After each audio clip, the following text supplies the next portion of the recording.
Hello there, welcome back to my world of stuff, and yes, it's back. Yes, it's a new physical media update. I know that these videos are quite popular, as far as, you know, in relation to how my videos are actually ever popular. And the videos I quite like watching that other people do. You know, I like the Blu-ray hunt videos, and I like to see people displaying the physical media and bits and pieces that they bought, and I've enjoyed doing those videos, but I haven't done one for quite a while. Must be about 2 months. So I thought this morning I got a quiet morning. It's Thursday, it's February at last, oh thank God. We're out of January, and I thought I would gather together some of the bits and pieces I've bought in the last couple of months, or picked up in the last couple of months, and update you in my new acquisitions. Now, this isn't, doesn't include everything I bought, because there's quite a lot of things. So I've grabbed quite a big pile of Blu-rays, DVDs, books, comics and things. It's the usual mix and match of odds and sods that I pick up. So I've grabbed as much as I can. I think if I brought everything, this video would last about an hour, and it's going to be a fairly long haul as it is, I think. So I will crack on with it in a moment. Just to explain, a lot of this stuff, obviously these days, not so much bricks and mortar stores, because there aren't many of them left that sell these sorts of things. So a lot of these things are online purchases, sales, various sellers of discs and things. A lot of things from eBay, collectibles, which I'm quite pleased to have got hold of, and odds and sods I have picked up in the shops themselves.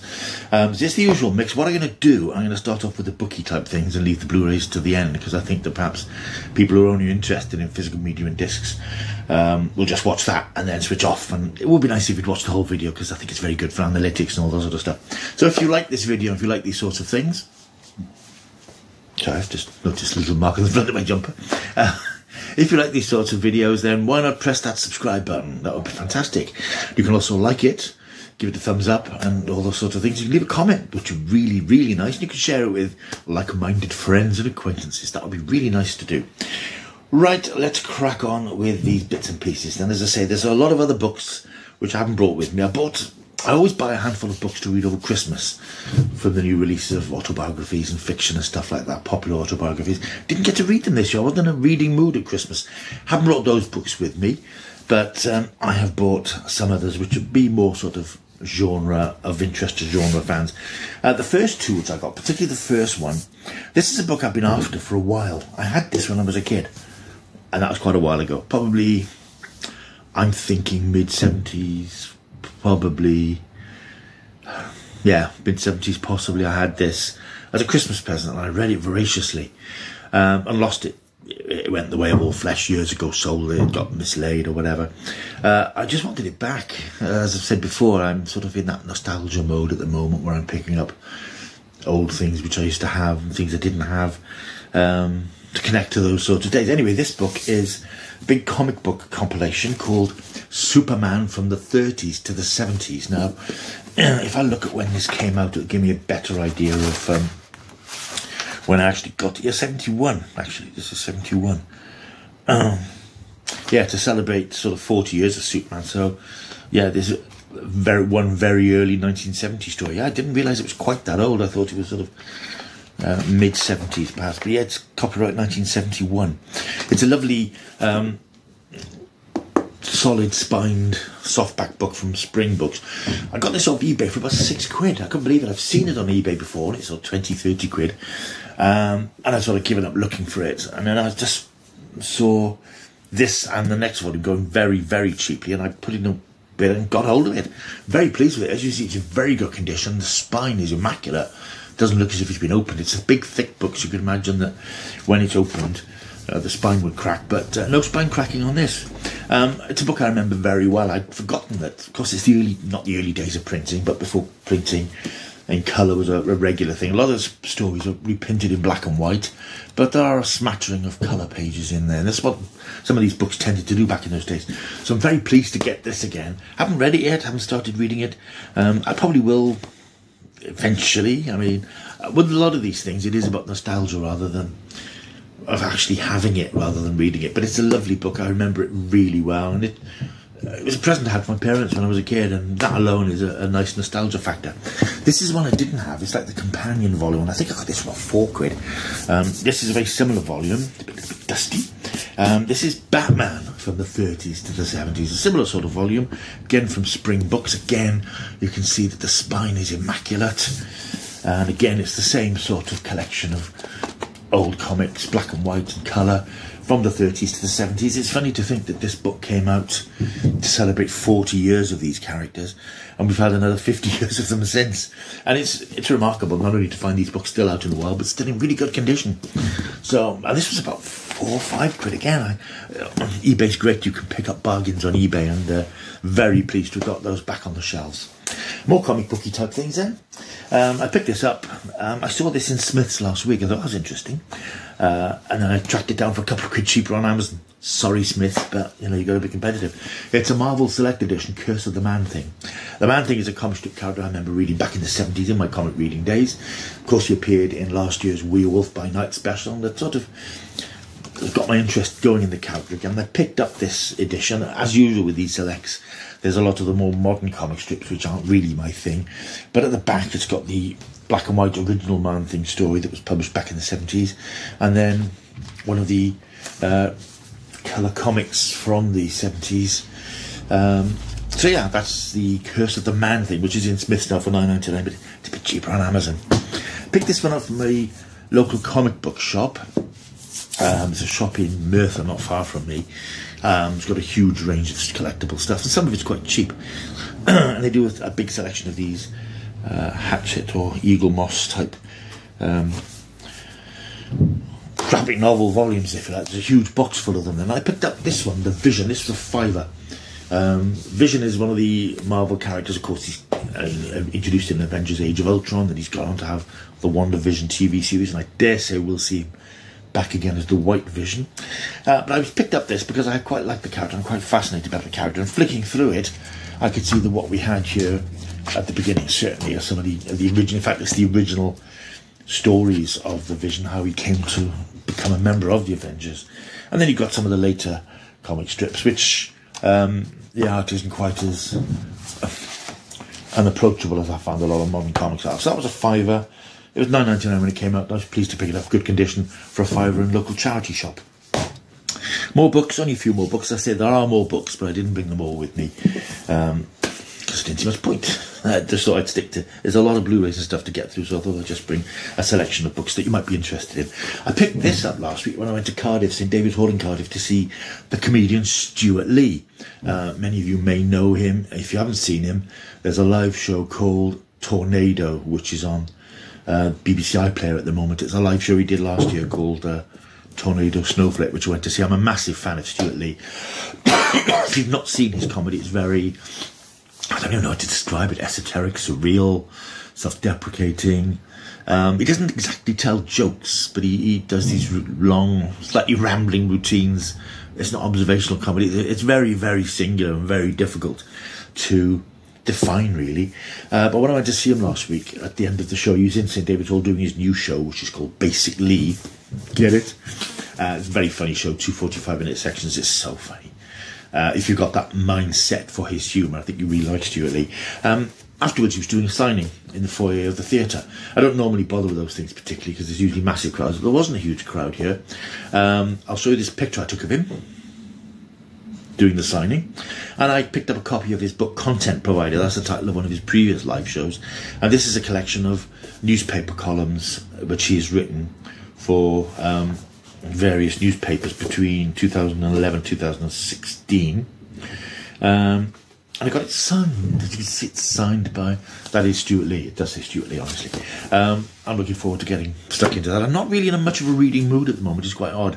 Hopefully it's a post-Christmas, New Year sort of, you know. And I'm also halfway through a book which is quite good. I'm quite enjoying it, but I can't finish it, and I don't like to start another book until I finish the previous one. It's a sort of a OCD type thing, I suppose. I also picked this up last week from Amazon. I saw it advertised. I think it came up on my Facebook feed, and it's the sort of thing which I'm interested in. So I bought this for about, I don't know, it was 9-10 quid maybe.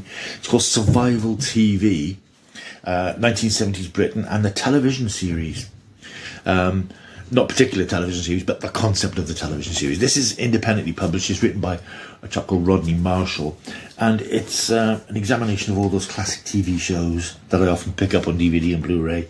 A lot of stuff about Doctor Who and the Sweeney, UFO Survivors, all those shows in the 70s that sort of fundamental in my interest in fantasy and science fiction. Good drama.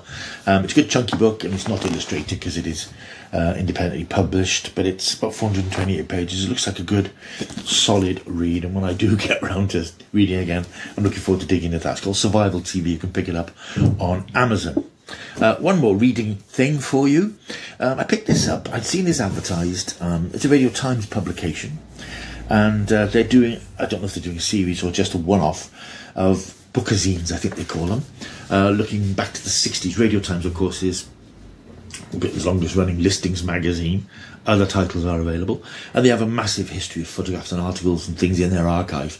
And this takes us back to the 60s. Classic covers, rare photographs, hidden gems from the archive, and new interviews. And it's a 116 pages of really interesting archive stuff. If you're interested in the 60s and archive TV, it's got loads of old Radio Times covers, articles, features, just reprints of old listings. I just find stuff like that fascinating.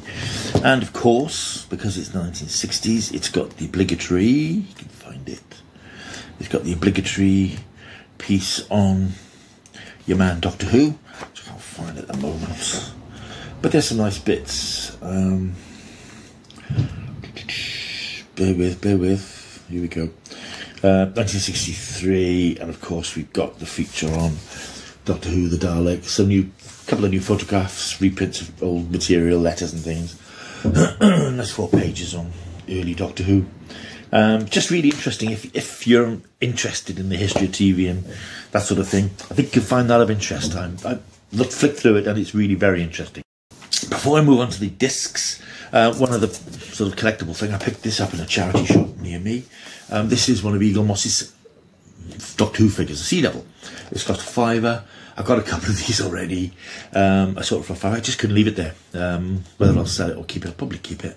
It's really nice representation of the sea devils as they appeared in 1972 in the serial, which is coming out on Blu-ray next month. If you haven't checked out yet my thoughts on the forthcoming season 9 Doctor Who Blu-ray set coming out in March, check back the videos. I think it's the last video I've got online, to see what I think about that series coming out on disc.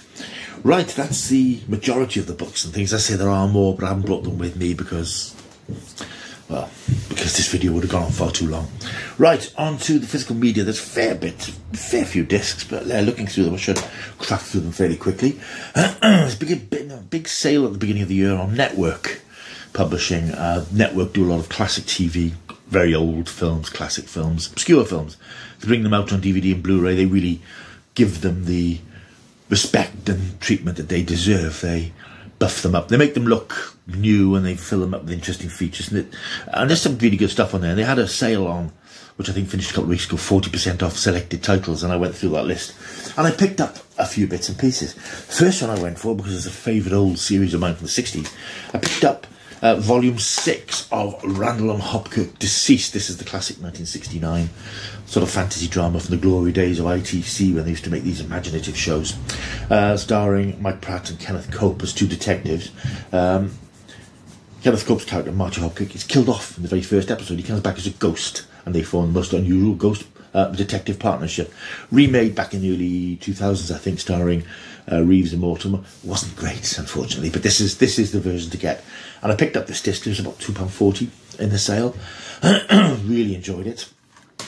And as a result, I went back and picked up the rest of them as well. 5 other volumes, which is the complete 26-part series. Various prices. They're all around £3. They weren't expensive, so I got the whole series for, I don't know, 15, 16 quid. I probably might have been cheaper to pick up the whole box set of the whole lot, but I quite like these individual volumes. They've all got nice covers and the logos and things. So I've now got in my collection the entire Randall and Hopkirk Deceased. bet you're jealous.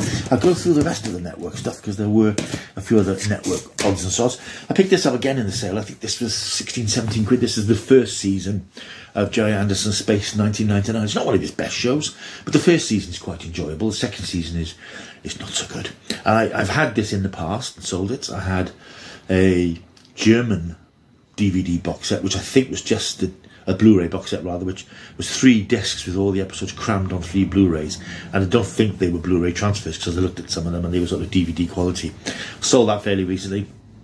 I picked this up on the sale. It's a nice set. It's got the whole of the first series, as you can see on these discs. Nice little booklet about the series as well, and I'll keep it this time because it's cheap enough, and it is a series I sort of quite like to revisit. Other network things that I picked up, because there were some others, I'll just put them in order. Right, I picked up this. I've never seen this. This was a couple of quid. This is a Sean Connery film from 1975, apparently. It's called Ransom. It's 2 quid. It stars Sean Connery and Ian McShane.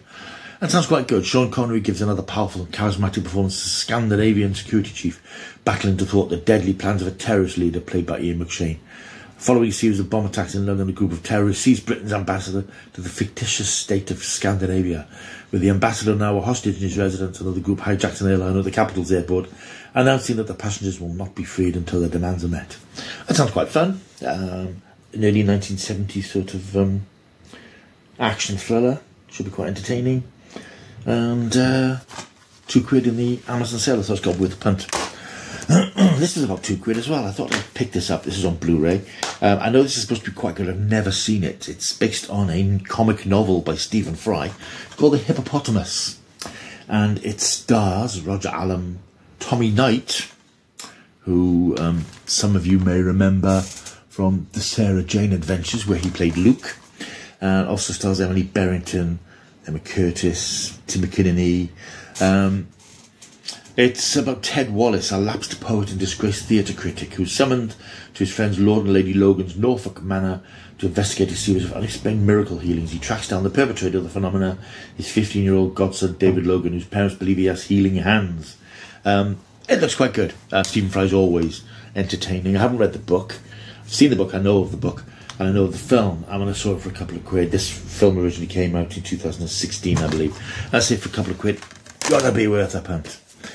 Some classic old stuff here for the last few from Network. I picked up this. This is called Sky. This dates back to, I'm thinking 1975, in fact. This was a series, a 6-part series made by HTV in the west of England, back in the days before ITV became one big homogenous network. It was split into different regions who all created content that was then fed into ITV as a channel. I think it was a much better production model than we have today, where it's just ITV makes this and ITV makes that. HTV in the West had a history of making quite good fantasy shows for kids in the days when ITV used to show lots of imaginative and intelligent dramas for children. This is written by Bob Baker and Dave Martin, who created K9 for Doctor Who. Of course, they wrote lots of Doctor Who stories, The Three Doctors, Claws of Axos, amongst the better ones. And they did a lot of stuff because they were based in the West, and they worked with Patrick Dromgoole at HTV, which was a bit of a powerhouse, making these low-budget but intelligent kids series. This is a 6-part series I remember very well. I think I have it on a review disc I was sent a few years ago, but this was 3 or 4 quid at the Network sale. I thought it was worth having. It's an interesting story. It sort of prefigures the environmental issues that we're all concerned about today. It stars Mark Harrison as Sky, an ethereal boy who materialises on Earth as is unprepared for him as he is for it. He soon realises that he's been brought to the wrong time and must seek out the Jugonet to return to his correct place in reality. With the help of tearaway Arby Venner, his sister Jane and friend Roy, he must race against time as nature rejects Sky and the Earth's immune system creates the evil good child who's out to stop him at all costs. Good little series. So yeah, if you have an appetite for slightly less slick productions on TV than we're used to these days, we're used to things being on film with lavish special effects. This is very much of its time, sort of videotape production, video effects and so on. But at its heart, a good story, and I think that's what's important. So that's worth checking out. I say the Network's unfortunately is over now, so if you want to get hold of it, you're going to be paying a little bit more for it. I also picked up this I think I got this before Christmas, actually. This might not even been in the 40% sale. I might have got it from one of their other sales. This is a comedy series in the 70s called The Top Secret Life of Edgar Briggs. It's one of the first starring roles from David Jason. And it's sort of an early Johnny English, I think, about an incompetent, bumbling detective. Cold War comedies charting the inexplicable successes of Edgar Briggs, a clueless counter-espionage agent who inspires fear in the hearts of his enemy agents and sheer terror amongst his fellow colleagues. This ran for 13 episodes. I remember watching this back in '74. London Weekend Television production. That was another one of the ITV regions back in the day. This is really good fun, good slapstick comedy, and it was really a good showcase for what David Jason will later go on to demonstrate in things like Only Fools and Horses. Really good series. Again, it was in the network sale before Christmas, so I'm not sure what the pricing of it is going to be now. Similarly, I picked this up before Christmas. This is a series I've never heard of, which goes back to 1970, 73. I think it ran, I think it was a series that was split across several different runs. Called Shadows of Fear, a 3-disc set, showcases a number of hour-long dramas that are about fear, not so much the supernatural, but about people in situations that engender fear. And I like using that word. I think I used it in the last video. Situations where people are afraid, what gets them into that situation, and how they find their way out of it. Fear can visit us in many forms, perhaps most disturbingly when it stalks us in familiar or cherished surroundings, a suburban house, an idyllic country retreat, or a sunlit Mediterranean holiday villa. Equally, it can haunt us in the shape of a menacing stranger or gather in the shadows of our own imagination. 11 plays in which every character has something in common, something or someone to fear. I've watched the first episode, which is a sort of a home invasion thing, which was quite good. Again, it's 1970s TV, bear that in mind if you take a punt on it. But it's a nice piece of classic TV, which I'd never heard of before. And again, I picked it up in one of the network sales. I also picked this one up in the most recent sale because it's just one of my favourite comedy shows of recent vintage. It's all on Amazon Prime, so you can watch it there. But I got the first series on disc. It's the second series of Count Arthur Strong.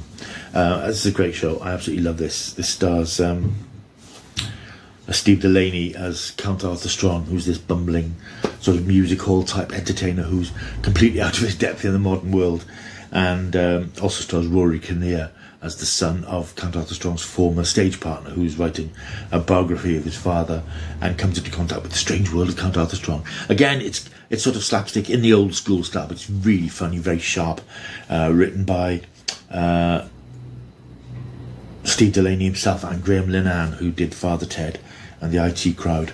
It's a great show if you've never seen it and you like sort of classic laugh out loud comedy, which isn't it isn't today's effing and blinding type comedy. It's just good old fashioned fun, very enjoyable, and I recommend that. Right, 4 more discs to go, so it's actually not as bad as I thought. This is one I picked up from Amazon a few weeks ago for about £10, I think it was. This is the 4K disc version of Godzilla vs. Kong, which came out a couple of years ago. I think I've bought it on Blu-ray, but I saw the 4K going cheap. It is a good film. It looks great in 4K, so I thought, yeah, this is one to get in that format. It's a great film. I do prefer Kong Skull Island, but this is very good. And I think there's a sequel on the way and some sort of TV series of Godzilla, so we've got a lot more of this sort of stuff to come. I haven't actually taken out the wrapping yet, which is not like me. I'll show you this one. This is called Wolf Manor. This is a DVD, only available on DVD. This is available now, I think, only for about £5 in Asda. I picked this up because it's directed by... Oh, I picked this up. It's directed by Dominic Brunt from Emmerdale Farm. You probably know him as Paddy Kirk, the vet. And Dominic's done a series of horror films over the years. And I met Dominic a few years ago when he'd released a film called Before Dawn, which was a very interesting and very intense zombie film, filmed on a shoestring. And I absolutely loved the film. And because I loved the film and reviewed it online, I struck up a sort of a friendship with Dominic, and we were in touch a little bit, and I interviewed him a few times. Haven't spoken to him for a while, but it's good to see that he's still making films. This is about his 5th feature, I think. This is very good. This is an ode to American Werewolf in London. During filming a British low-budget horror movie, the cast and crew begin disappearing as the full moon rises, the nightmare begins, and the werewolf strikes. It is what it is. It's a low-budget film, but it's nicely directed. There's some nice atmospheric sort of shots, making good use of sort of lights in the dark. A lot of it's set in the dark and sort of mists and things. And it's about a werewolf stalking a manor where a horror film is being made. It's good fun. It's not a classic, but I had a good time watching it.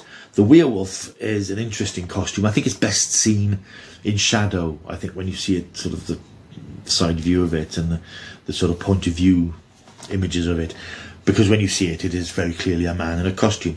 But it's quite good. It's very gory if you like that sort of thing. It's a nice low budget bit of fun, and it's worth a fiver of anybody's money.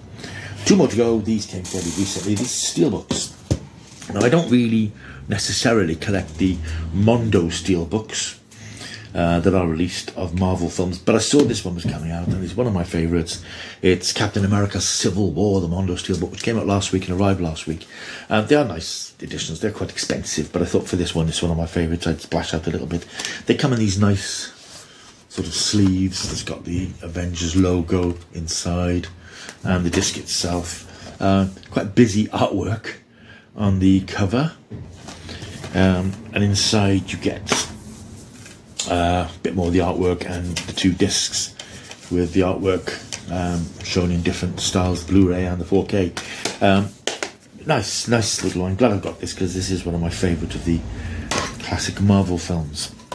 And finally, he said, this came yesterday, and I ordered this on Zavvi last week. Zavvi were doing I think it was 30% off on this particular disc for some reason, and I wanted it. It's one of my favourite Quentin Tarantino films. In fact, it's the first Quentin Tarantino film.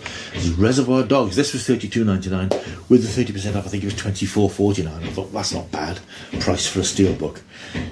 And it's similar to the Marvel one. It comes in this slipcover, which has got... Well, I don't think I need to explain that if you've seen the film. And the disc itself, the nice metal steelbook cover. I do like steelbook. I don't collect them, but if they're out there at a decent price and they look interesting, I'll probably pick them up. And inside you've got the 2 discs again. And inside, underneath, you've got... And on the other side, you've got... Right, I watched this fairly recently when I had a review disc sent when it came up on 4K recently. It's lost none of its power, shall we say. So that's Reservoir Dogs, the steelbook, which close the steelbook, I can't close it, which came yesterday. Right, that's it then. That's my physical media update. Didn't take as long as I thought, as I left out a few books and comic booky things. I just wanted to keep it to discs and books that I thought would be of interest, and hopefully they have been.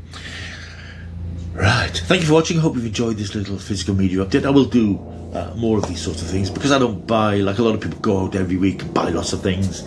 I'll tend to sort of keep them for maybe monthly things, just to sort of round up stuff that I've got recently, whether it's online or in the shops or whatever. Thank you for watching. Right, if you've enjoyed this video, as I said, like and subscribe, leave a comment and share. Tell your friends, that would be cool. Some more videos coming up soon. Friday is the new M. Night Shyamalan film, Knock at the Door.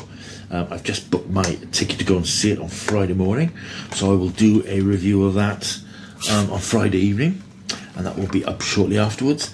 And I'm also thinking of doing a video about franchise fatigue, particularly focusing on 2 franchises, if you like, 2 popular genre things. I'm thinking of doing more discussion type things, just to see if I can get people to sort of comment and get involved and let me know what they think. So I've got a couple of things in mind, and more reviews and odds and sods, so stick around. Until I see you next time, keep taking the stuff.